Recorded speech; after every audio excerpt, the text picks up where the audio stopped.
¿Le ha pasado que desea leer un libro y la sinopsis o una reseña del mismo no le bastan para decidirse? A mí me pasa constantemente y por ello decidí comenzar este canal. En este canal no leo obras completas. Mi objetivo es que usted, como receptor, se haga una idea del estilo de escritura y de historia que se hace manifiesta en cada obra literaria que leo. Así, lo que pretendo es dejar sembrada una semilla y usted decide si se anima o no a leer la obra completa. Espero que disfrute este espacio y que le dé una luz para tomar la decisión de su próximo libro a leer. Hoy para ustedes deseo leer fragmentos de El cerebro convulso. Relatos detectivescos de una neuróloga. De Susan O'Sullivan. Espero lo disfruten. Una fascinante colección de historias clínicas que llevarán al lector a estar tremendamente agradecido con el frágil milagro que es adentrarse en el cerebro. El cerebro es la estructura más compleja del universo, y los neurólogos deben descifrar diagnósticos que cambian la vida a partir de pequeñas pistas. Por eso, ser neurólogo es como ser detective. Así lo afirma la autora de este extraordinario libro. Si interpretas mal las señales, te equivocas en el diagnóstico. Analizando las extrañas historias de pacientes que pusieron a prueba sus conocimientos. Por ejemplo, un hombre que veía personajes de dibujos animados corriendo por la habitación, una bailarina que se caía constantemente, una chica que siempre salía corriendo. Susan O'Sullivan revela que la clave en su trabajo como neuróloga es interpretar correctamente lo que el paciente le cuenta, más aún si se trata de lesiones cerebrales, en las que los efectos de la enfermedad se manifiestan de infinitas maneras. La autora, Susan O'Sullivan, es especialista en neurología en el National Hospital for Neurology and Neurosurgery de Londres y una de las mayores expertas internacionales en estudios sobre el cerebro. También ha publicado el bestseller internacional Todo está en tu cabeza, ganador del prestigioso Wellcome Book Prize. Este libro está compuesto por 12 capítulos en donde la neuróloga nos cuenta toda su experiencia al atender a 12 diferentes pacientes. En cada una de ellas nos explica cuál fue el proceso que tuvieron que realizar estos pacientes para llegar a su consultorio y poder ser tratados por ella.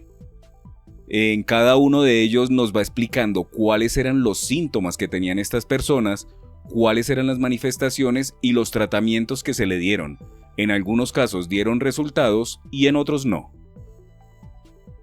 En esta ocasión voy a leer para ustedes el capítulo número 7, en donde trata a Ray.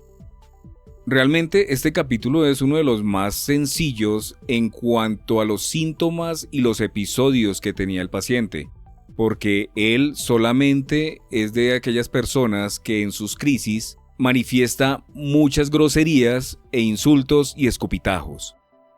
Pero la explicación científica es muy agradable y muy concisa. Les recuerdo que los otros capítulos poseen una cantidad de variables que son muy dignas de escuchar. Espero en alguna ocasión puedan leer el libro completo. El siguiente es un pequeño aparte de la introducción.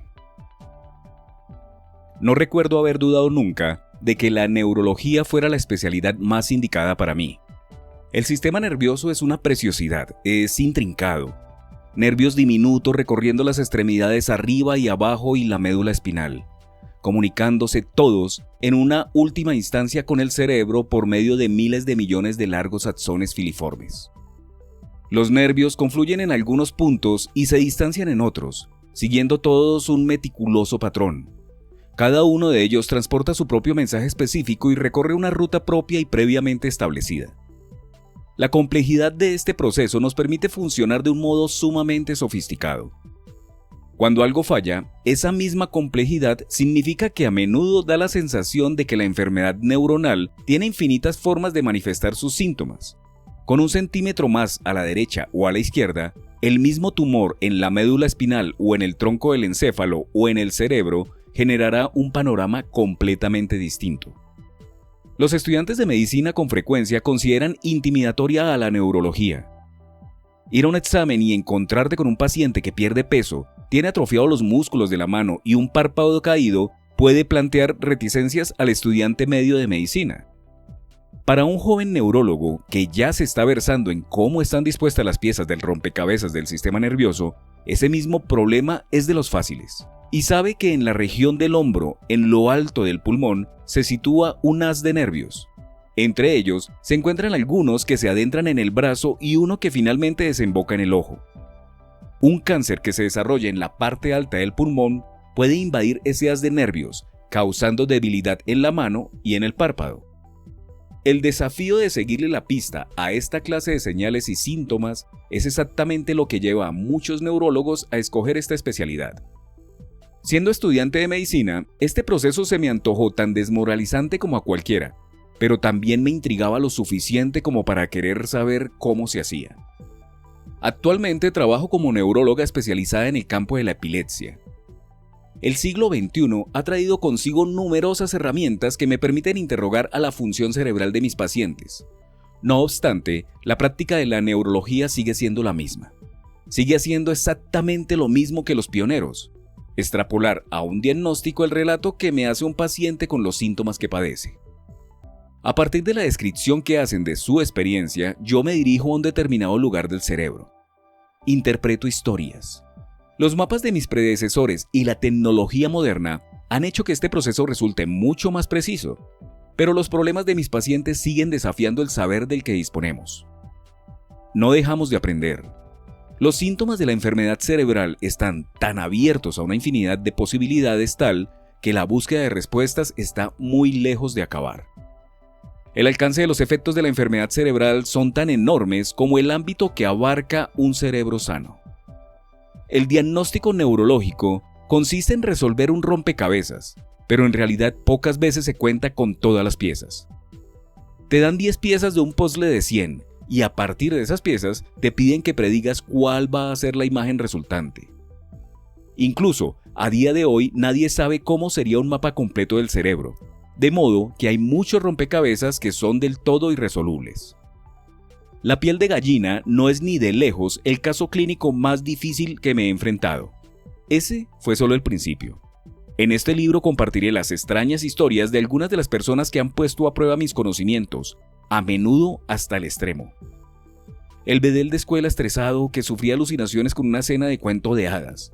Una bailarina de danza clásica que se caía constantemente. Una oficinista que perdió la confianza en la persona a la que amaba. Una chica que siempre salía corriendo. Aparecerán Juana de Arco y Alicia en el País de las Maravillas juntos con algunas personas muy valientes que afrontan una recesión quirúrgica para curar una discapacidad que probablemente ni siquiera se notaría al cruzarse con uno de ellos en la calle. Expondré el modo en que los avances médicos coexisten y cómo aún dependen en gran medida de la medicina antigua. Todas las personas de las que voy a hablar sufren crisis, pero no hay dos iguales. La epilepsia ha propiciado algunas de las más importantes oportunidades de la historia para obtener una visión más profunda del cerebro. Estas personas nos enseñarán cómo y por qué. Este es un libro que trata del cerebro, la epilepsia y la humanidad. Trata de la increíble fuerza e ingenuidad que poseen las personas que padecen discapacidades únicas y exclusivas. Los médicos siempre han aprendido de los pacientes. Estoy convencida de que los pacientes de El cerebro convulso tienen mucho que enseñarnos a todos. Capítulo 7. Rey.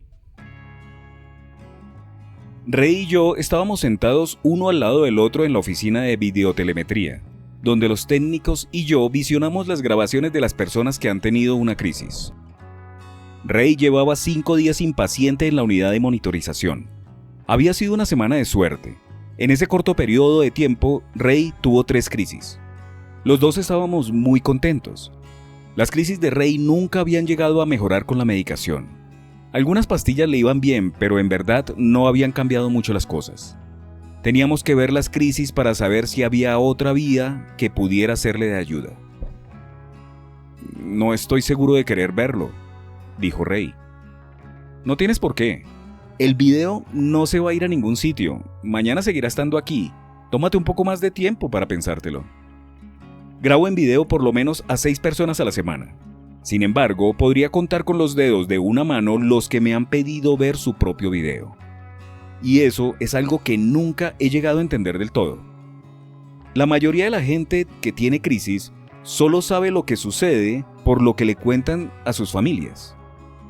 Los que me lo piden suelen reaccionar con vergüenza a lo que ven, se disculpan y ofrecen explicaciones. Una crisis es un acto involuntario. El que lo sufre no es responsable de él. El hecho de que la gente se sienta tan violenta al enfrentarse a sus propias crisis indica que ni siquiera ellos son capaces de distanciar a la persona de su enfermedad. Ray había oído describir sus crisis 100 veces. Me había solicitado ver lo que habíamos registrado, pero estaba nervioso. ¿Son muy feas?, me preguntó. No creo que veas nada que no te esperes, le dije. Me preocupa la mirada que tengo cuando me dan. Sinceramente, aparte de lo que ya sabes sobre tus crisis, hay poco más que ver. No creo que el video te resulte muy duro. Ray se había pasado media vida con epilepsia. Casi todas las semanas perdía el conocimiento 2 o 3 veces durante 2 o 3 minutos. En total, menos de 10 minutos a la semana. Parece una cantidad tan diminuta de tiempo perdido, pero era suficiente para cambiarle la vida por completo. Adelante, dijo Ray y encendí la pantalla. Dime cómo sabes que te está comenzando una crisis. Pregunté mientras avanzábamos en la grabación en busca del momento exacto en que se iniciaba la crisis. Llevo años intentando dar con la forma de explicarlo. Lo mejor que se puede decir es que empieza con una sensación preciosa y extraña. Estoy en un sitio muy bonito. Es como estar en una nube mirando a todo el mundo desde allí arriba. Ray lo había estado meditando mucho. Su descripción me pareció muy nítida y generosa para algo tan espantoso. Cuando tengo una crisis, acostumbro a preguntarle a la gente que está conmigo si se encuentra bien, me dijo Ray. Yo me siento tan bien que me preocupo por los demás. Sé que no pueden estar tan bien como yo. Las crisis de Ray eran un intercambio de iones y neurotransmisores que tenían lugar dentro de su cerebro. Un flujo de electricidad, pero aún así, él tenía la necesidad de explicar su comportamiento. Eso parecía ayudarle a dar sentido a sus actos inconscientes. Vimos en la pantalla la grabación del día anterior. Él, sentado en un sillón junto a la cama. Se incorporó un poco en la silla, miró a su alrededor como buscando algo. No me acordaba de dónde estaba el botón, me dijo Ray y se rió avergonzado. Nos quedamos los dos mirando la pantalla. Vimos cómo localizaba por fin el botón de alarma y lo pulsaba. Le estaba indicando a la enfermera que no se encontraba bien. ¿Qué notas después de Laura?, le pregunté. La única parte que recuerdo bien es la sensación bonita. Volví a centrarme en el video. Pasaron 15 segundos sin que ocurriera nada más. Entonces, la luz cambió cuando la enfermera abrió la puerta para entrar en la habitación. Estaba respondiendo a la llamada de Ray. No había hecho más que cerrar la puerta a su espalda cuando Ray se levantó como una centella. ¡Que te den por el culo!, gritó con mucha vehemencia. La enfermera se sobresaltó y se quedó donde estaba. ¡Que te den por el culo!, volvió a gritar. A mi lado, Ray se removió incómodo. Vimos cómo la enfermera se recomponía. «Ella sabe que no es culpa mía», dijo Ray tímidamente. «Claro que lo sabe, ha visto muchas crisis, está curada de espantos», le aseguré. Pero sí que parecía azorada, tanto como yo, allí a su lado viendo la repetición.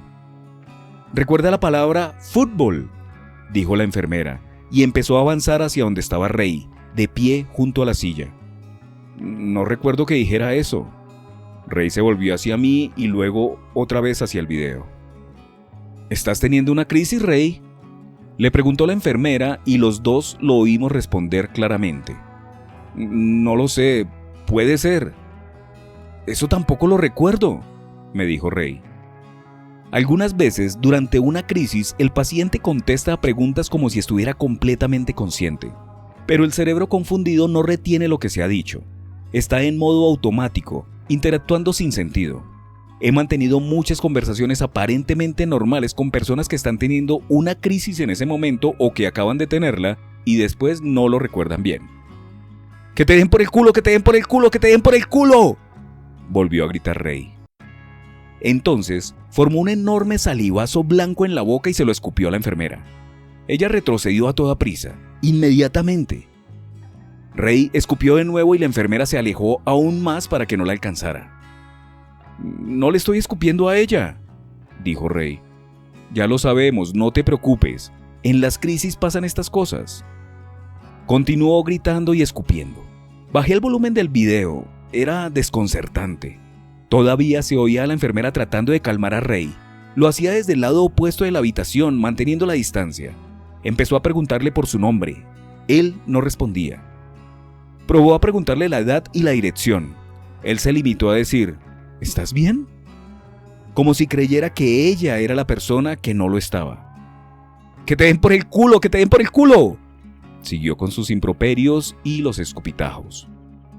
A medida que la crisis seguía su curso, Ray empezó a moverse por la habitación. Lo vimos detenerse reclinando la espalda en la pared con un gesto despreocupado. Al cabo de un rato los vituperios se fueron apagando y Ray volvió a la silla. Estiró el brazo para coger un vaso de plástico que había en el armario al lado de la cama y bebió un trago de agua. Y luego dejó de nuevo el vaso en su sitio. Dio media vuelta y se dirigió tranquilamente hacia la puerta, quedando por fuera de plano. La enfermera lo siguió. Lo condujo con cuidado de regreso a la silla y lo sentó. Cuando ya lo tenía allí instalado, tomó el vaso de la mesa y le preguntó a Ray qué era. «¿Un vaso?», le dijo atónito. Entonces la enfermera se sacó del bolsillo un bolígrafo y se lo enseñó. «¿Un bolígrafo?», dijo.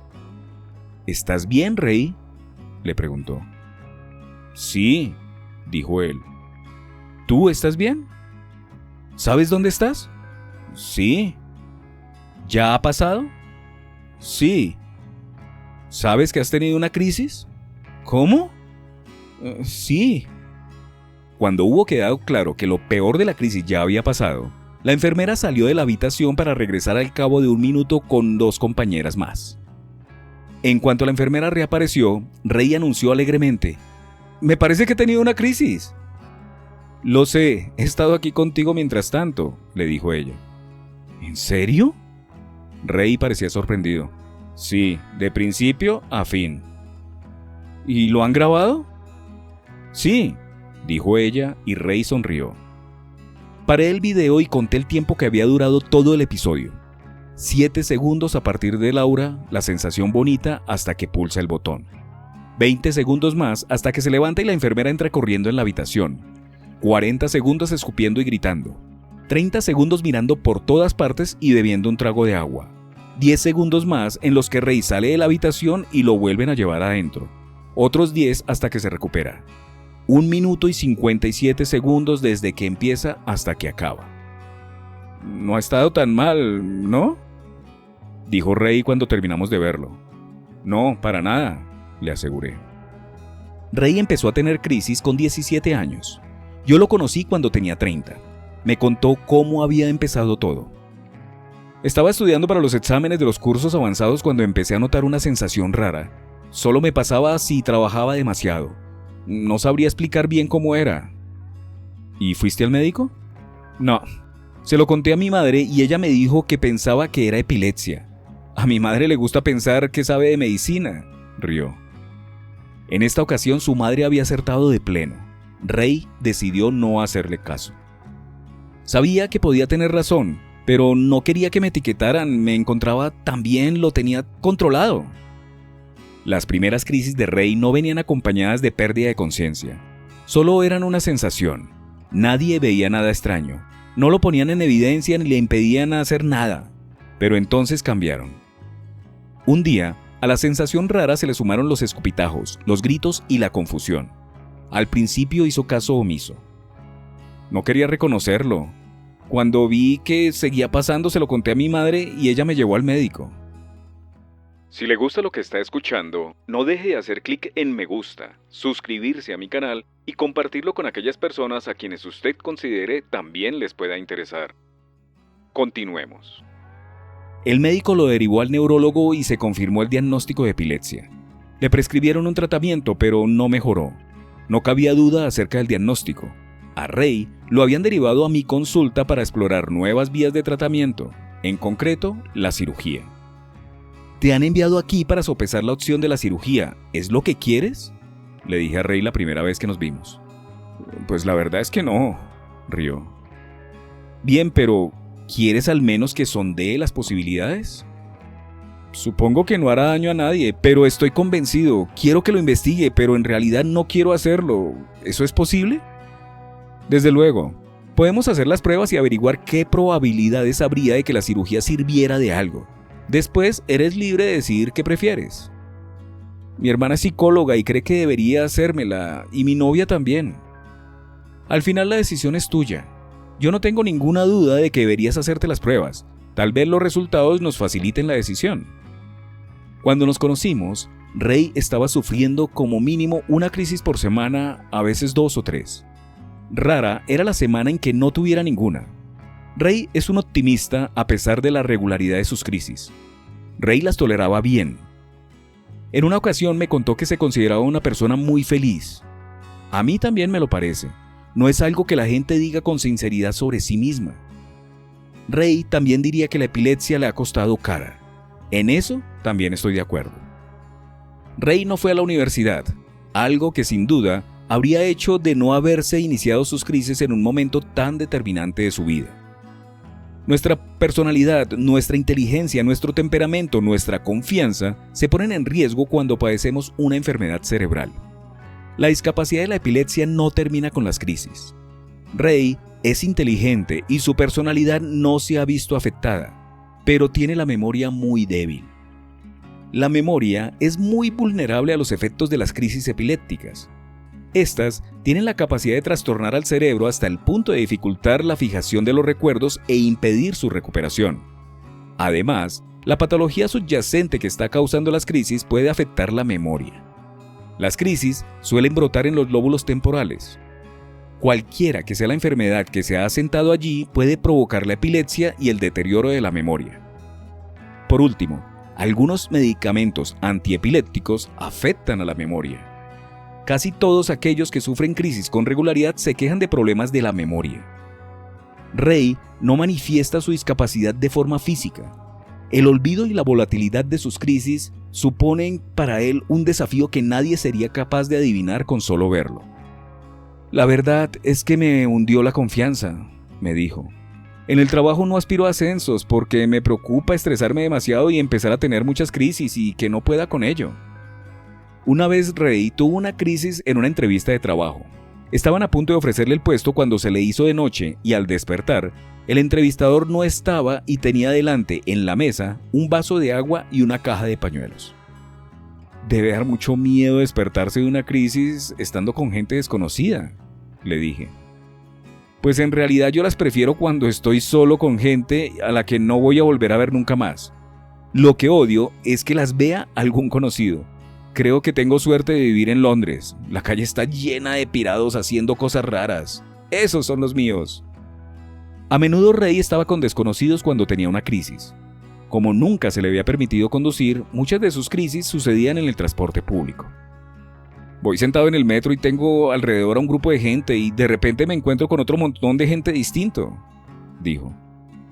Siendo como es un hombre joven, atlético y de aspecto saludable, siempre me preocupa que la gente piense que Ray está rabioso o que es peligroso cuando empieza a escupir y a gritar. Sobre todo, sufro por él si le da una crisis en algún sitio cerrado, como el vagón de un tren. Me imagino que si insulta a la persona más inoportuna, podría despertarse en mitad de una bronca que ni siquiera sepa que ha provocado él. Es lo mismo que dice mi hermana, pero la verdad es que nunca pasa nada. ¿Qué se siente cuando te despiertas sabiendo que la gente ha visto lo que ha visto?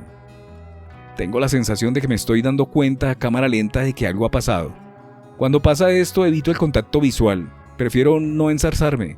No doy explicaciones, a no ser que piense que debería. ¿Y por qué deberías?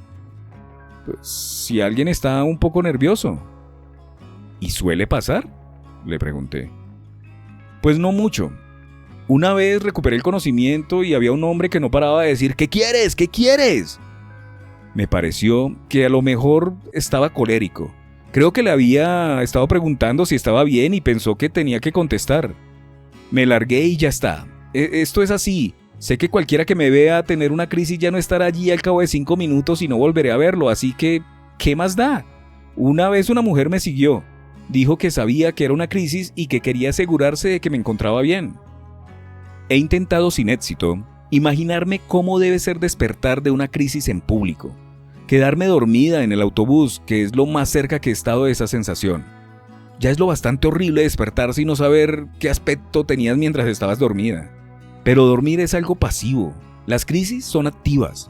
A través de las historias de mis pacientes he oído relatos de lo peor que puede pasar, de cosas que dan miedo, de cosas tristes, de los por poco. Para eso estoy aquí, para escuchar y ayudar cuando las cosas van mal. ¿La gente no se enfada mucho contigo?, le pregunté una vez. Había dado por sentado que debía de ser así. No, la gente se porta bien, dijo Rey. Saben que algo me pasa y procuran ayudarme. Algunos de mis pacientes han acabado en la cocina o el salón de algún desconocido. La gente vela por sus pertenencias. Los llevan a casa en coche o los meten en un taxi. Los siguen por la calle para asegurarse de que están bien. La gente está más dispuesta a mostrarse amable y servicial que ofensiva. Con todo, basta con una única persona que carezca de comprensión para hacerte la vida más difícil. Todas las personas que conozco que sufren crisis habitualmente se han tropezado al menos con alguno de estos casos. Una vez, Rey estaba en una librería cuando tuvo una crisis. Estaba mirando un estante cuando notó el aviso. No le dio tiempo a buscar un lugar seguro. Perdió el sentido y se despertó en la calle. Un trabajador de la librería lo tenía agarrado del brazo. Había visto a Rey salir del local con un libro en la mano. Había llamado a la policía. Oh no, lo siento muchísimo. Me supo tan mal por Rey. No pasó nada. Los policías fueron amables. ¿Te detuvieron? Me metieron en el asiento trasero del coche. Les dije que tenía epilepsia. Ellos me preguntaron si llevaba algún brazalete de alerta, pero nunca llevo nada. ¿No? ¿Y por qué? Vamos. Rey se echó a reír. Yo sabía por qué. Hay mucha gente que resiste a la recomendación de llevar joyas de alerta médica.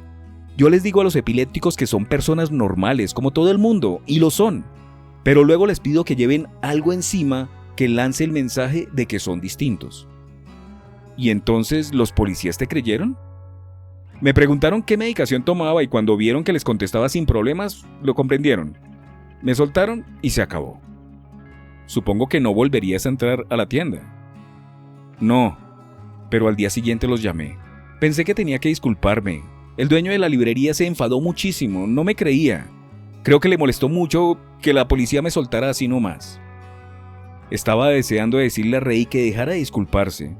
Me daba pena que sintiera necesidad de hacerlo, pero no se lo dije. Tal vez le ayudaría a establecer esa clase de interacción después de una crisis. Debe de ser un consuelo que la otra persona te diga que no le ha molestado.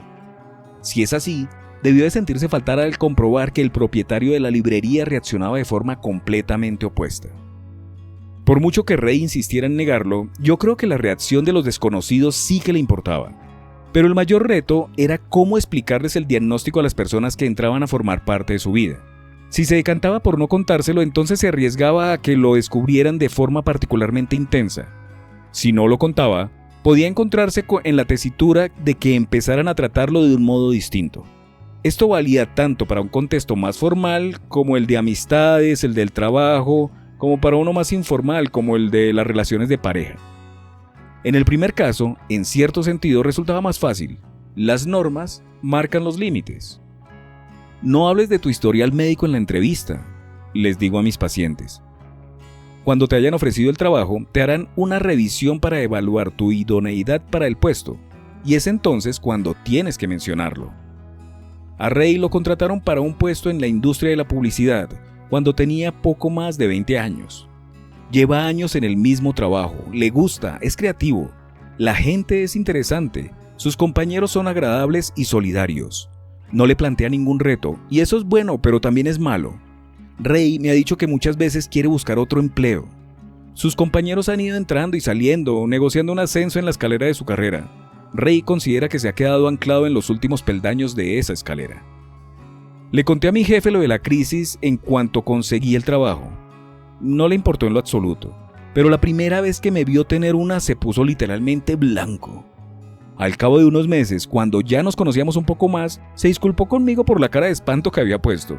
Me dijo que le había enseñado muchas cosas sobre la epilepsia y que me estaba agradecido. Rey parecía muy contento de poder contarme aquello, y yo también lo estaba. Rey gestionó la cuestión de las relaciones de pareja con la misma naturalidad con que lo hizo en el entorno laboral, aunque progresando poco a poco. Una de sus primeras novias lo invitó a comer con sus padres un domingo. La ley de Murphy quiso que tuviera una crisis mediando el plato principal. Mientras duró, escupió la comida que tenía en la boca y les dijo a los padres de ella que fueran a tomar por el culo. Cuando se despertó sentado en la mesa rodeado de espectadores estupefactos, no fue capaz de manejar la situación. «Disculpen mi lenguaje, pero vámonos de aquí de una puta vez», le dijo a la que entonces era su novia. Echó mano de su chaqueta y se largó, con su novia siguiéndole a toda velocidad. Ahora que está en los 30, Rey tiene pareja desde hace tiempo, alguien que se ocupa muy bien de intervenir en su nombre cuando tiene una crisis en bares o en restaurantes o conciertos. Las personas con epilepsia dependen mucho de aquellos que están a su alrededor. Las familias los mantienen a salvo y tratan de mitigar cualquier limitación que les impone la enfermedad. La novia de Rey siempre lo animaba a ir más allá de lo que él estaría dispuesto. Una vez se negó a asistir a la ceremonia de una boda con una amiga de ella, a pesar de que tanto ella como los participantes deseaban que él estuviera allí. ¿Se imagina que me pongo a chillar en medio de los votos? Quedaría genial en los videos de boda. ¿Aceptas a este hombre que te den por el culo? ¿Y un lapo gigante en el cogote del padre del novio? No me malinterprete, los colegas se habrían partido el pecho, explicaba Rey. Pero esa es la cuestión, ¿no? No quería que toda la boda acabase girando en torno a mí. Si tenía una crisis, todo el mundo hablaría de mí y me miraría a mí. Supongo que a raíz de que todas y cada una de las facetas importantes de la vida de Rey las dictaban sus crisis, al final vino a verme para hablar de la cirugía. Revisé las pruebas de Rey. Su IRM era obstinadamente normal. Ni las crisis, ni la escasa memoria, ni la pérdida de confianza se reflejan en el escáner. Lo ingresé en el hospital para hacerle más pruebas. Quizá el electroencefalograma o la evaluación psicométrica de sus funciones cognitivas arrojarían algo más de luz en su cerebro. Al cabo de un tiempo, Rey y yo nos sentamos uno al lado del otro a ver sus crisis. Había 2 crisis y las vimos seguidas. Eran idénticas. ¿Ha servido de algo?, preguntó Rey cuando terminamos el visionado. Sí, ha servido de algo, le dije. El insulto es algo muy heterogéneo como objeto de estudio científico. Puede ser espontáneo e ir cargado de emociones. Puede ser despreocupado, empleado a modo de énfasis. Si le pidiera a alguien que se está sometiendo a un escáner que maldijese, las regiones cerebrales implicadas en ese acto a duras penas se corresponderían con las afectadas por un vituperio expresado contra un coche que nos obstruye el tráfico. Es más fácil medir la respuesta del cerebro ante un insulto. El área de Broca del lóbulo frontal está relacionada con la expresión lingüística, el acto de seleccionar las palabras que tenemos que decir y mantener la fluidez en el lenguaje. Existe un área diferenciada para la comprensión lingüística. Se llama área de Wernicke y está situada en el lóbulo temporal dominante, normalmente el izquierdo. Pero oír a alguien maldecir no solo activa el área de Wernicke, sino que también causa la activación cerebral en el sistema límbico y en una estructura llamada ínsula. Recogida en una zona profunda del cerebro, la ínsula cuenta con numerosas conexiones con el lóbulo frontal y con el lóbulo temporal. La ínsula registra la aversión. Reacciona a las conductas que se perciben ajenas a las normas sociales aceptables. Puede ser un insulto o puede ser una falta gramatical. El área de Wernicke interpreta las palabras que hay en un insulto, mientras que el sistema límbico y la ínsula determinan, al parecer, la ofensa moral y la respuesta emocional a la misma. El cerebro procesa los tacos de forma distinta a otras palabras. El estudio de otras afecciones médicas asociadas al vituperio espontáneo, tales como el síndrome de Tourette, han implicado tanto a las amígdalas como a los ganglios basales en la producción de palabras malsonantes. Las amígdalas por su papel en el control de las emociones y la agresividad. Los ganglios basales, un grupo de neuronas enterradas en la parte profunda del cerebro, por su importancia en el control de los impulsos. Los ganglios basales son anómalos en multitud de dolencias, incluyendo la enfermedad de Parkinson. La enfermedad de Parkinson no causa únicamente una discapacidad física que se manifiesta mediante la ralentización de los movimientos y el temblor. También tiene características neuropsiquiátricas, entre ellas la impulsividad excesiva y la tendencia a maldecir. Algunos estudios de semiología de las crisis tienen mucho que decir acerca tanto del acto de insultar como el de escupir. Ambos son rasgos bastante frecuentes en las crisis epilépticas. Se cree que son ejemplos de automatismo, un fenómeno de liberación automática que se desarrolla cuando se ha perdido la inhibición cerebral.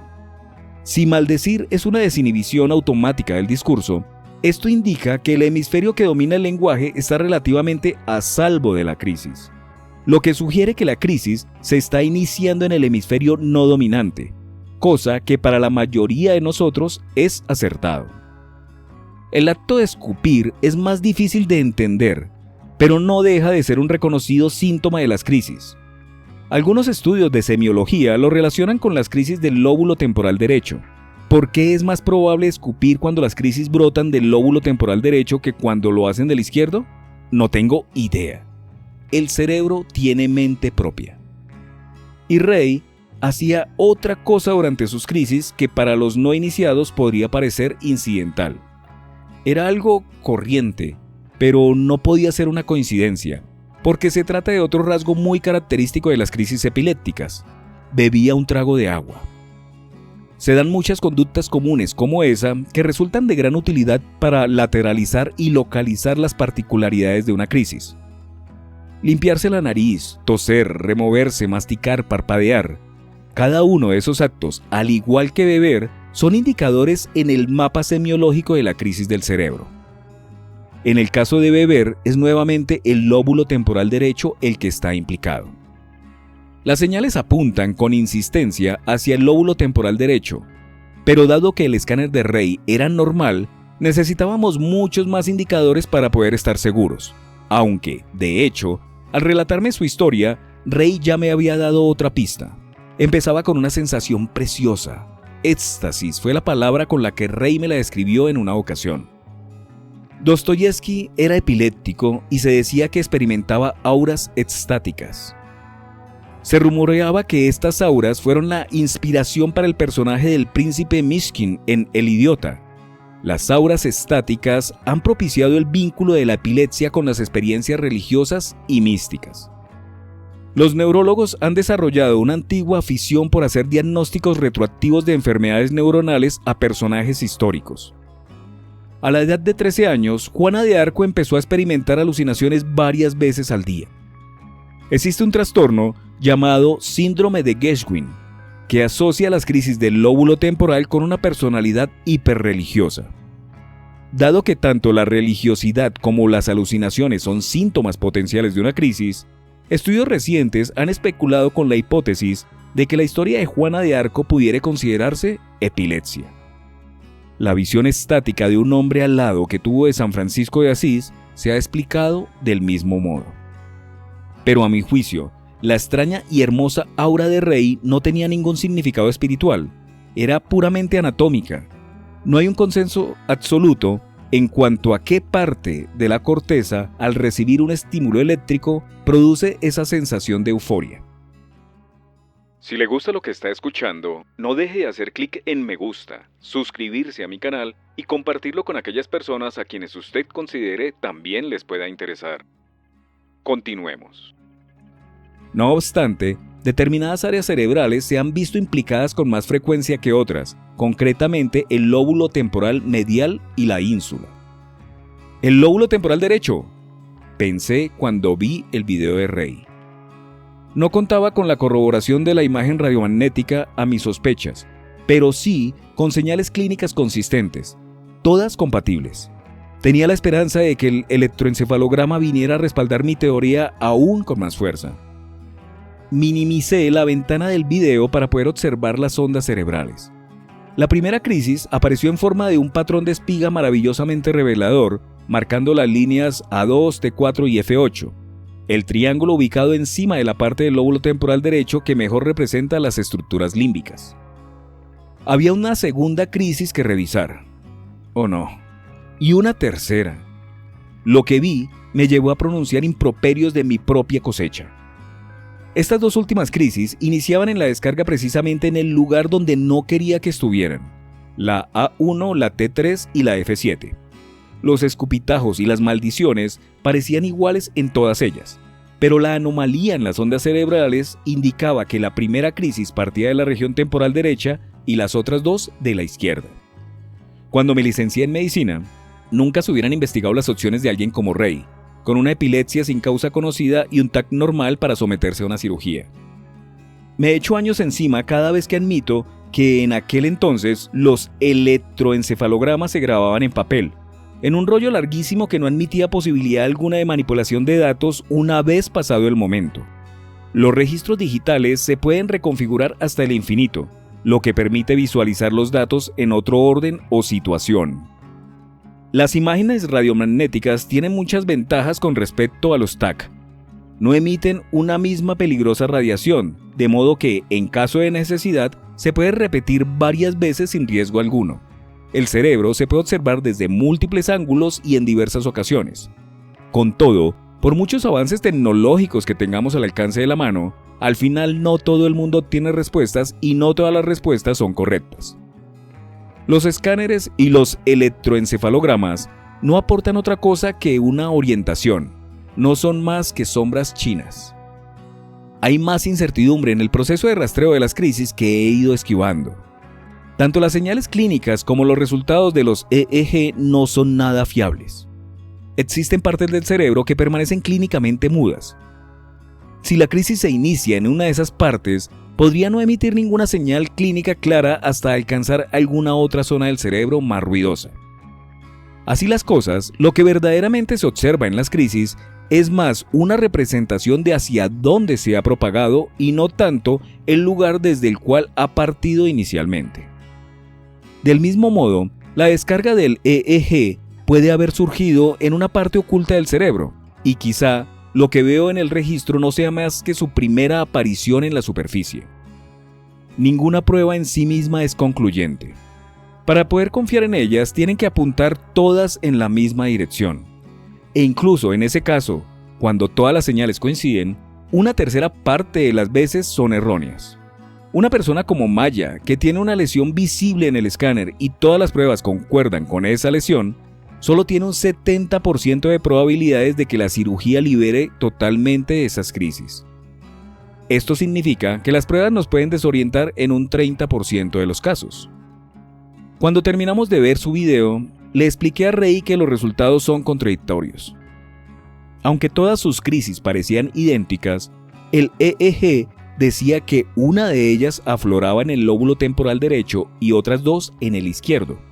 La apariencia de la crisis sugería que el problema estaba en el derecho. La IRM no resolvía las dudas. ¿Entonces no me puedo operar?, dijo Ray. No tenía muy claro que Ray estuviera sinceramente decepcionado. Pensé que tal vez se había quitado un peso de encima al ser las pruebas las que tomasen una decisión en su lugar. No es un no, le dije yo. Dado que las funciones cerebrales no se manifiestan en su superficie, los médicos tienen que limitarse, en buena parte, a investigar los pocos parámetros que se pueden medir. Hay muchas pruebas que no ven el cerebro como una masa sólida, tal y como hace la IRM, sino que lo ven en forma indirecta.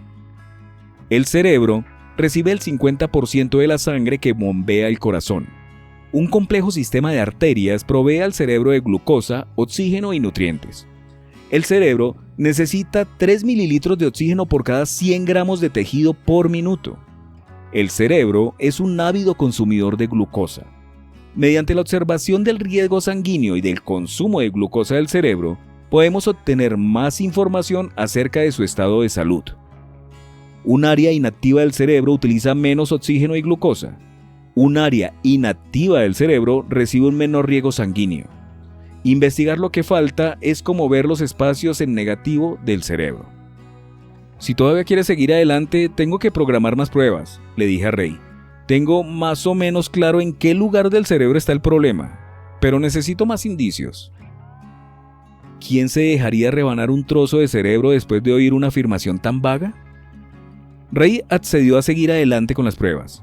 servirían únicamente para completar la información según acordamos. No era un compromiso frente a la cirugía.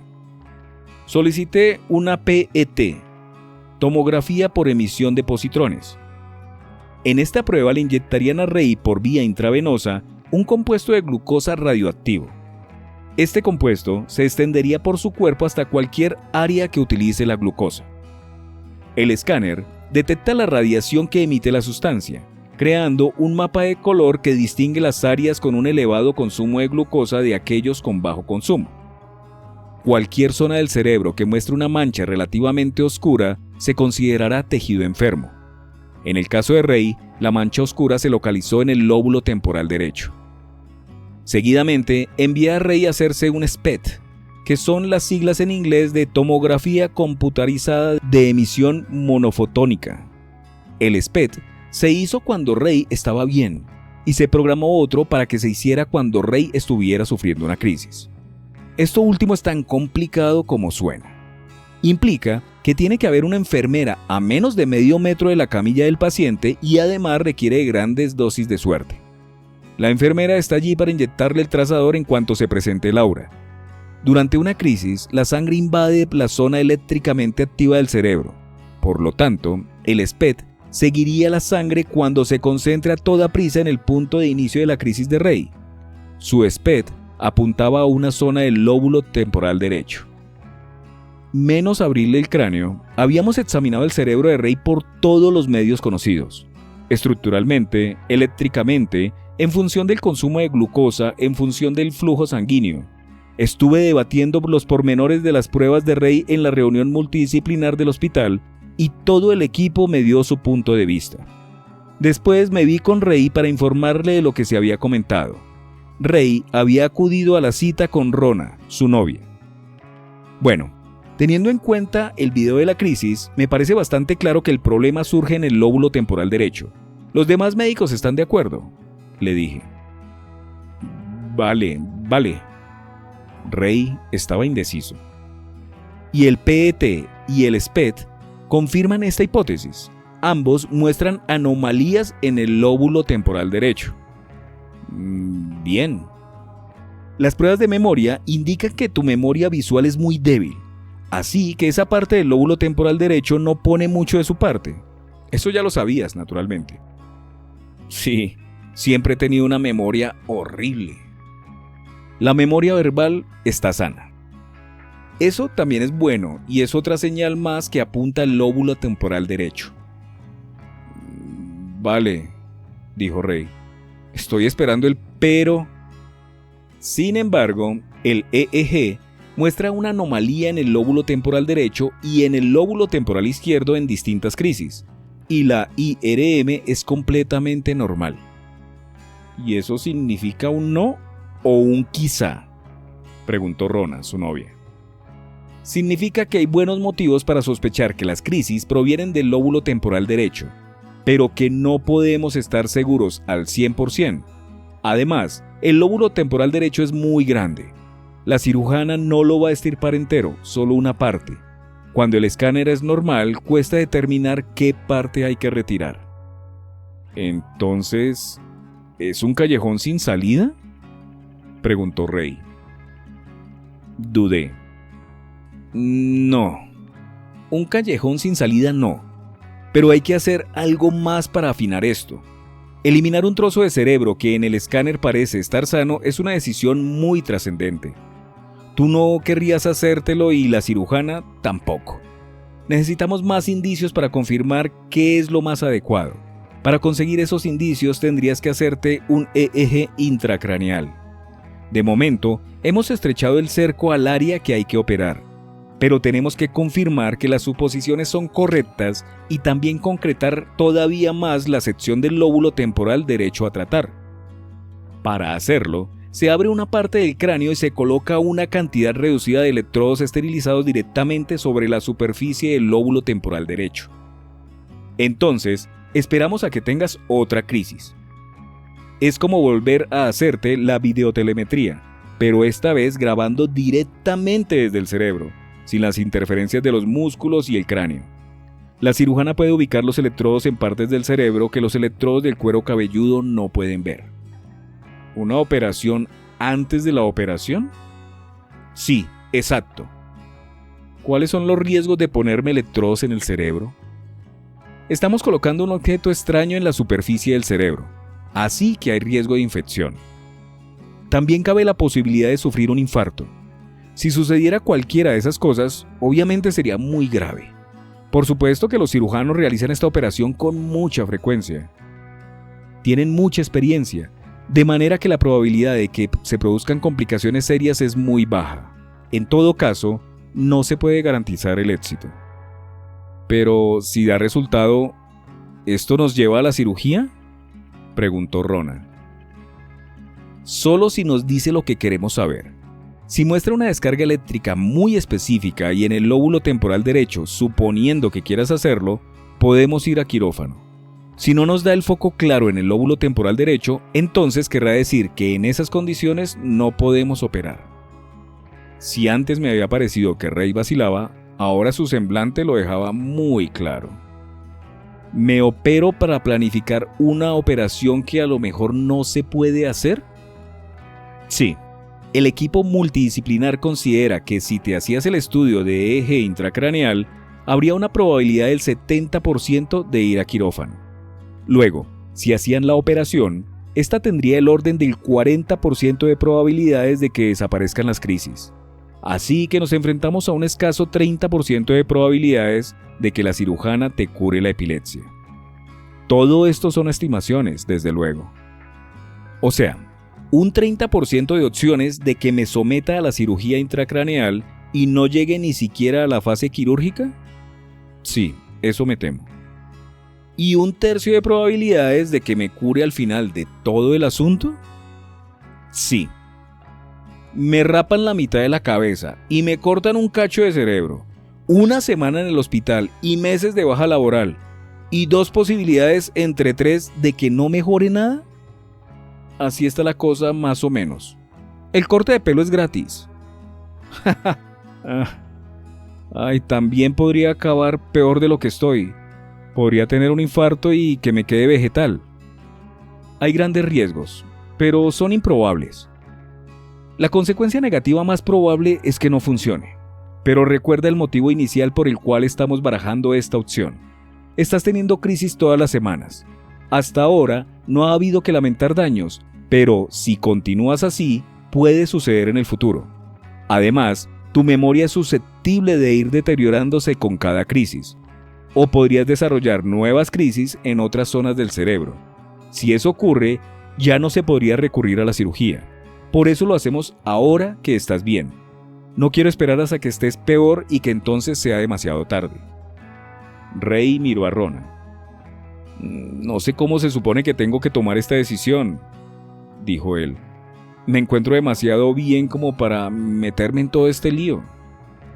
¿Y tú qué piensas, Rona?, pregunté. Yo creo que debería hacerse la cosa esa intracraneal. Sé que mi hermana piensa que debería operarme, dijo Rey, pero mi madre cree que no. Me encuentro demasiado bien como para hacérmela. Siempre me las he apañado bien. No sé si mi epilepsia es tan grave como para esto. A mí me parece que 3 crisis a la semana es bastante grave. Rey siempre ha tenido una percepción más optimista que yo de cómo le va. Él es feliz. Quizás sería más aconsejable no jugar con esto. ¿Usted qué cree que debo hacer? Yo no lo sabía. Estaba indecisa. Me imagino que se supone que no puede decirme qué tengo que hacer, añadió Rey cuando me vio vacilar. La decisión era suya, pero yo tenía el poder de influir en él en la medida que quisiera. Yo creo que deberías hacerte el estudio intracraneal, por lo menos. Así sabrás qué se puede hacer, dije por fin. ¿Puede ponerme en contacto con alguien que le haya hecho? Me ayudaría a decidirme. Claro que podía, pero ¿con quién? Podía escoger un éxito o un fracaso. No hay experiencias uniformes. Gabriel desarrolló epilepsia cuando estaba en la veintena. Pasó por el mismo proceso que Rey cuando tenía alrededor de 45 años. En aquel entonces era director de ventas en una gran empresa. Siempre di por hecho de que debía ser muy bueno en su trabajo. La epilepsia le impedía conducir, así que tenía asignada una área en el trabajo en el centro de Londres, para que pudiera desplazarse en transporte público a las reuniones con sus clientes. Este hecho me sugería que la empresa lo debía de tener en muy buena consideración. Gabriel estaba casado y tenía 3 hijos. En esencia, su vida era todo lo normal que puede ser la vida de alguien que sufre crisis epilépticas. Por eso, precisamente, Gabriel decidió optar por un estudio de EEG intracraneal. Le preocupaba que su epilepsia empeorase y perderlo todo. Consideraba la cirugía una oportunidad para evitar que eso pasara. Tenía crisis del lóbulo frontal. La primera la tuvo mientras conducía su coche. Los ataques le provocaban violentos movimientos descontrolados en las 4 extremidades. Era como si cada brazo y cada pierna tuvieran vida propia y compitieran por escapar del cuerpo al que estaban adheridos. Se retorcían y echaban mano de cosas sin que Gabriel los pudiera dominar. El primer ataque hizo que Gabriel estrellara su coche. Nunca volvió a conducir. Se trataba de crisis hipercinéticas típicas del lóbulo frontal. Gabriel las tenía todas las semanas. Fácilmente habría podido limitarle la existencia, pero Gabriel se empeñó en impedirlo. El estudio de IRM de Gabriel era normal, y con las otras pruebas solo conseguimos acortar la localización de las crisis en un área muy amplia del lóbulo frontal derecho. El EEG contribuyó a identificar una zona circunscrita de la que era más probable que emergieran las crisis. A simple vista, ese trocito de cerebro parecía normal. En el escáner también parecía normal. El patrón eléctrico sugería otra cosa. Fue extirpado. Las crisis de Gabriel mejoraron. Hasta la fecha, nunca se han vuelto a repetir. 3 meses después de la cirugía, Gabriel se sumió en una depresión. Padecía algunos síntomas psicóticos y adquirió una propensión a la paranoia. Empezó a pensar de forma irracional. Intentó volver al trabajo para recuperar el control y la normalidad de su vida. Su comportamiento era cada día más errático. Los clientes advirtieron a su jefe de esta extraña conducta. Su mujer empezó a lamentarse de las dificultades en la convivencia. Sus cambios de humor eran tan impredecibles que ni siquiera sus hijos querían quedarse a solas con él. Una a una, las costuras de la vida de Gabriel se fueron deshilachando. Se vio obligado a tomarse periodos de baja laboral cada vez más largos. El enclaustramiento en su casa lo hundía más y más en la depresión. Su volatilidad lo distanciaba del resto de la familia. 1 año después de la cirugía, su esposa le pidió que se trasladara, por el bien de los niños. Eso fue poco tiempo después de quedarse sin trabajo. La parte que le concernía al cirujano se había saldado con un éxito rotundo. Las crisis habían desaparecido, pero había algún aspecto que el cerebro de Gabriel no había logrado superar. La depresión es un riesgo incontestable después de una operación cerebral.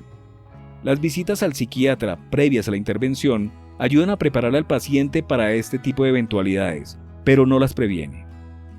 Gabriel tuvo que ser hospitalizado por complicaciones psiquiátricas derivadas de la cirugía. Se pasó 3 meses en la unidad de psiquiatría. Se recuperó, pero no lo suficientemente como para recuperar su vida. Está divorciado, vive solo, ve a sus hijos muy de vez en cuando. La cirugía no consiste exclusivamente en conseguir que el paciente sobreviva a la operación. Gabriel todavía no ha disfrutado de los beneficios de haber perdido de vista sus crisis. Mi única esperanza es que todavía esté a tiempo de cosechar los frutos. De no haberse sometido a la cirugía, la vida de Gabriel no habría sufrido un cambio de la noche a la mañana y habría continuado felizmente como estaba. O tal vez no. Tal vez habría sufrido de todos modos algún perjuicio grave o fatal en el trabajo. Tal vez la cirugía le salvó la vida. No hay forma de saber si estas decisiones son correctas o no. Susan también tenía crisis del lóbulo frontal con un escáner normal. Pasó por toda la retahíla de pruebas para averiguar si la cirugía podía curarla, y le dijeron que tenía entre un 20 y un 30% de posibilidades de que la cirugía mejorase sustancialmente la situación. El hecho de que aceptase seguir adelante con el procedimiento demuestra lo desesperada que estaba. Las crisis de Susan la impulsaban a saltar en el acto allí donde estuviera. Sus movimientos daban toda la impresión de una danza inconexa y narcotizada. Un bailoteo arrítmico. Después se tumbaba en el suelo y llevaba a cabo unos vigorosos movimientos pélvicos. Cada ataque duraba menos de 1 minuto. Más de una vez estuvo a punto de ser arrestada. Normalmente la acusaban de ir drogada. Le di una carta que llevaba encima a todas partes en la que explicaba su afección. Al final, después de haberse despertado rodeada de espectadores atónicos en suficientes ocasiones, dejó de salir de casa si no era acompañada de algún familiar. Susan estaba en los 30 cuando se operó. Se lo había tomado como su última oportunidad de vivir una existencia normal. Aquella valiente decisión resultó ser la más acertada. 6 meses después de pasar por el quirófano, me envió una foto suya descendiendo en rapel por la cara de una roca. Me puse frenética. De haberme preguntado si podía hacer escalada tan pronto después de la cirugía, le habría dicho que desde luego que no. Llevamos mucho equipamiento de seguridad, saben lo de la epilepsia y me han dicho que no pasa nada. Me dijo riéndose cuando le comenté que me había dado pavor comprobar la temeridad de su nueva vida. Ella nunca miró al pasado. Ahora ya no tiene crisis y está eternamente agradecida al cirujano que le cambió la vida. Esperemos para siempre. ¿Con quién tenía que poner en contacto a Ray? Creo que el orientador prequirúrgico es la persona más adecuada para hablar de la cirugía, le dije a Ray. Puedo presentarte a otros pacientes, pero tu experiencia podría ser muy distinta a la suya. Podría confundirte todavía más. Vale. ¿Quieres hablar primero con el orientador? Vale, quiero hablar con el orientador y seguir adelante con el estudio intracraneal. Rona asintió y llevó una mano al brazo de Ray. Ok, escribiré a la cirujana para informarle. 3 meses más tarde, Ray me escribió un mensaje por correo electrónico. No quiero operarme. Estoy bien como estoy y con la crisis no se vive tan mal. Sentí un inesperado alivio. No estaba segura de qué era lo mejor para él, pero descubrí que estaba de acuerdo en que había que confiar en el status quo. Puede cambiar de opinión en cualquier momento, respondí. Todos los años hay nuevos avances, así que bien podría ser que en 5 años se pueda hacer de forma mucho más precisa y segura. La tecnología ha resultado muy ventajosa para la práctica de la neurología clínica, pero sigue estando muy lejos de satisfacer las promesas que se han hecho. No obstante, en el campo de la neurología la tecnología se ha ido transformando a un ritmo mucho mayor y sigue avanzando. Hay motivos para tener esperanza en el caso de Ray. Muy pronto existirán procedimientos mínimamente invasivos para eliminar fragmentos de cerebro con mucho menor riesgo para el paciente. En pocos años, tal vez se pueda operar a Ray con técnicas de cirugía láser, obviando la necesidad de que se someta a una intervención abierta de tanto calado. O quizá se le pueda instalar un electrodo de estimulación en el lóbulo temporal para reducir la actividad eléctrica de sus crisis. Pero ese momento todavía está por llegar. Con estas palabras termina la lectura de este capítulo. Espero lo hayan apreciado tanto como yo. Como les indiqué en un comienzo, son 12 experiencias totalmente distintas, algunas con éxito, otras no tanto, pero todas muy variadas, en donde nos permite dar a conocer mucho más del estudio del cerebro y cómo se comporta. La epilepsia, personalmente pensaba que eran simplemente aquellos ataques espasmódicos musculares que se presentaban, pero hay una cantidad de variables al respecto y este libro las deja totalmente claras. Espero haya disfrutado esta lectura. En este canal puede encontrar muchos más fragmentos de diversas obras literarias. Puede escucharme en YouTube o en su plataforma de podcast favorita en mi canal Fragmentos, Lecturas para Escuchar. Mi nombre es Jimmy Alberto y es mi placer leer para usted. Nos escuchamos en la próxima.